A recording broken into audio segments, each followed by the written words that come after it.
अस्सलाम वालेकुम। एक बूटी है जिसका नाम है सत्यानाशी। ये 3 फुट का पौधा होता है और ये बरसगीर में हर जगह पाया जाता है। अच्छा, बरसात में ये ख़त्म हो जाता है।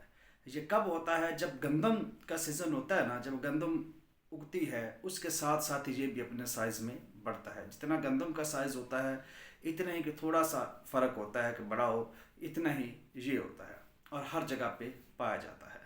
इल्म कीमिया की बात करें तो इसमें बड़े बड़े जो कुश्ते हैं वो होते हैं, जिसमें नीले का कुश्ता है, तूतिए का कुश्ता मतलब तांबे का कुश्ता है। ये बहुत अच्छे रिजल्ट्स देता है, वहाँ तो काम करता ही करता है।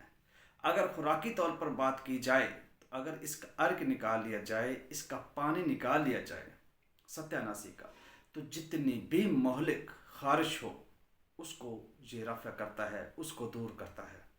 यानी खारिश का बेहतरीन इलाज है। अगर इसके अर्क की मालिश की जाए सर में तो दायमी बुखार जो होता है वो भी हमेशा हमेशा के लिए ख़त्म हो जाता है। तो कुश्ता साजी में भी ये अक्सीर है और खुराकी तौर पर भी ये बहुत बड़ी अक्सीर है। खारिश और बुखार को जड़ से निकाल लेता है।